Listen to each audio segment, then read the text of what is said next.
Halo, kita akan bahas pertandingan yang akan datang antara timnas Irak versus timnas Indonesia dengan sudut atau dengan perspektif yang berbeda tentunya, yang jarang orang bahas di podcast-podcast atau di ruang publik. Yuk, mari kita bahas.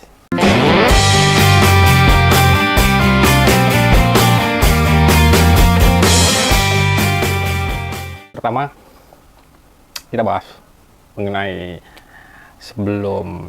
pertandingan sebelumnya antara timnas Indonesia lawan Arab Saudi. Indonesia gagal menang, atau target sebenarnya minimal itu seri, tetapi malah justru kalah 3-2. Padahal itu adalah poin yang memungkinkan atau tim yang memungkinkan untuk dikalahkan timnas Indonesia secara materi pemain. Tetapi ternyata hasilnya gagal seperti yang kita ketahui, dan ekspektasi publik, kecewalah para supporter, kecewalah para penonton dengan hasil itu. Tapi saya sudah jauh sebelum pertandingan itu kecewa. Kenapa? Karena di tengah jalan Sintayong justru digantikan Patrick Kluivert. Sintayong sebenarnya sudah diperintahkan untuk meloloskan Piala Dunia, perintahkan timnas Indonesia untuk lolos ke Piala Dunia 2026. Itu artinya dia sudah menyiapkan banyak hal, sudah menyiapkan strategi, cara, materi pemain. Tetapi tiba-tiba di tengah jalan dia di stop, masuklah Patrick Kluivert yang kalau menurut saya ada indikasi kuat konflik kepentingan bisnis di situ. Karena ya lihat saja para pemain timnas yang masuk ke starting line up itu seringkali atau banyak, bukan seringkali ya, tetapi ya seperti seolah diprioritaskan para pemain-pemain dari klub-klub yang di bawah kepemilikan Erick Thohir. Sekarang kita bahas mengenai timnas Irak versus timnas Indonesia. Ya, bagi timnas Indonesia sepertinya timnas Irak itu terlalu kuat ya, terlalu kokoh, bukan kuat tapi kokoh. Kenapa kokoh? Ya, kokoh secara pikiran dan kokoh secara fisik. Irak itu mempunyai sejarah yang cukup kelam di dalam dunia persepak bolaan mereka, khususnya di timnas. Tepatnya ketika tahun 1984 hingga 2003, Saddam Hussein memerintahkan anaknya, anak sulung, anak pertama, Uday Hussein, untuk memimpin sektor-sektor olahraga termasuk Federasi Sepak Bola Irak pada saat itu. Nah, di tangan Uday Hussein semua dikelola secara tangan besi, dan dimanfaatkan juga klub-klub sepak bola timnas Irak, juga tim-tim olahraga lainnya sebagai alat propaganda. Kondisi itu nggak bisa kita lepaskan dari kepemimpinan Saddam Hussein ketika perang Tuluk ya. Waktu itu Saddam Hussein dengan partai Ba'athnya mencanangkan nasionalisme dan memimpin dengan gaya kepemimpinan yang cukup keras pada saat itu. Ya, banyak latar politik juga geopolitik. Nah, di bawah kepemimpinan Uday Hussein itu banyak para pemain yang mengeluhkan karena konsekuensi yang diterima ketika para pemainnya kalah, atau bukan hanya kalah, tetapi ketika lalai atau melakukan kesalahan sedikit pun itu ada hukumannya. Nah, beberapa pemain itu dijatuhi hukuman denda, dijatuhin hukuman penjara, dijatuhin hukuman secara fisik, seperti misalnya mereka memainkan bola, dipaksa bermain bola. Bola itu adalah bola beton, bayangkan, dengan kaki yang biasa, tetapi bolanya itu adalah bola beton. Itu pasti sakit sekali kan itu. Dan itu dianggap sebagai satu upaya untuk menguatkan fisik dan kakinya pada saat itu. Nah, lalu ada hukuman-hukuman berlari hingga ratusan putaran di bawah terik matahari. Kita bisa bayangkan daerah Timur Tengah sudah panas seperti itu, tapi para pemainnya dipaksa untuk berlari. Uday Hussein itu menginginkan para pemain tim nasional itu harus menang. Makanya dibentuklah secara fisik, itu digembleng para pemain-pemain timnasnya pada saat itu. Ya, selain penggemblengan untuk mendapatkan fisik, mereka juga ditanamkan doktrin bahwa sepak bola,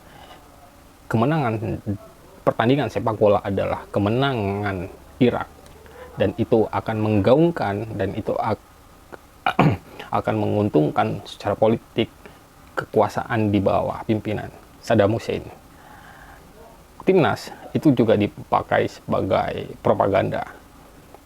Mereka juga dipaksa untuk hormat ketika memasuki ruang ganti, ketika ada momen istirahat.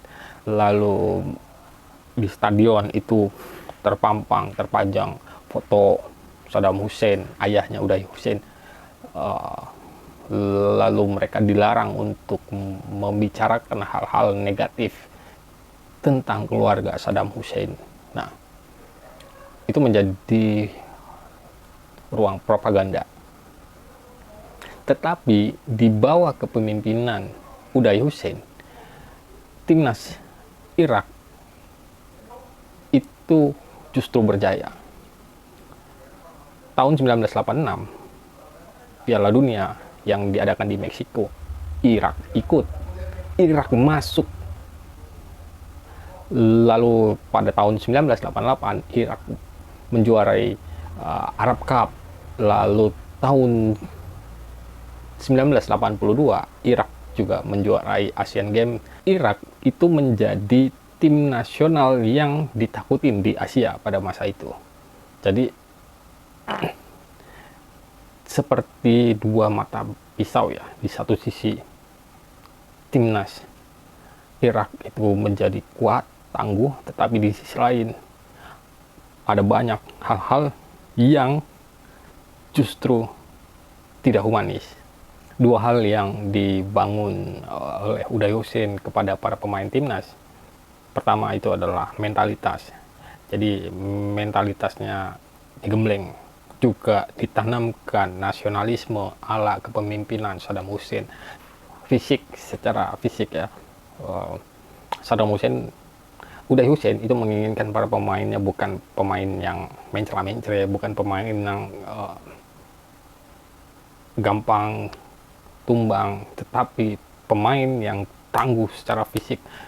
Karena ini juga terkait kebijakan politik yang militeristik ala Saddam Hussein waktu itu. Bahkan situasinya pada saat itu Saddam Hussein mengangkat besar-besaran angkatan darat militer, sehingga sekarang dalam sejarah militer di Asia di bawah kepemimpinan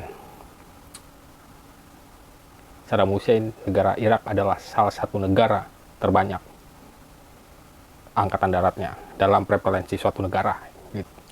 Sementara sejarah timnas Indonesia belum punya sejarah penggemblengan keras seperti timnas Irak. Timnas Indonesia konflik-konflik dualisme, konflik-konflik internal, perebutan kepala atau ketua PSSI. Ya begitu terus. Jadi tidak ada konsentrasi untuk penggemblengan, tidak ada konsentrasi untuk pembinaan yang telah menghasilkan tim yang cukup baik dan solid. Jadi ya masih perlu dipertanyakan lah timnas Indonesia, apalagi belum punya profil lolos ke Piala Dunia. Dan perlu diingat bahwa timnas sepak bola itu bukan hanya sekadar permainan adu taktik, bukan hanya sekadar pemain, bukan hanya sekadar penonton, bukan hanya sekadar atraksi panggung di dalam lapangan hijau. Timnas itu menunjukkan kultur sosial politiknya. Sementara timnas Indonesia, kita pertanyakan apakah timnas sekarang memiliki nasionalisme seperti timnas Irak. Ya, kita lihat apakah materinya itu didominasi oleh para pemain yang dari lahir, besar, dan tumbuh di tanah air Indonesia. Yang jelas, timnas Indonesia saat ini dibentuk secara pragmatis untuk menciptakan tim nasional yang tangguh. Maka diambil para pemain-pemain dari luar, pemain-pemain asing yang mempunyai keturunan darah, entah itu darah Indonesia atau kakek neneknya yang lahir di Indonesia. Timnas dibentuk secara pragmatis untuk tujuan tertentu. Bagaimana cara membentuknya supaya mendapatkan hasil sesuai dengan keinginan. Jadi kita menyikapinya dengan secara pragmatis. Ya, ketika ada keuntungan, kenapa tidak? Ketika itu menguntungkan, kenapa tidak? Ketika itu bisa membawa nama Indonesia ke kancah dunia persepak bolaan dunia, kenapa tidak? Ya, itu adalah cara-cara pragmatis. Sama seperti politik di Indonesia hari ini yang berkembang adalah politik pragmatis. Apa yang menguntungkan bagi saya, itu yang akan saya pilih. Juga praktik-praktik jual beli suara. Ya, dari omongan yang barusan, semua yang saya bicarakan, saya tidak akan memprediksi kalau menurut kalian timnas Indonesia menang, skornya berapa.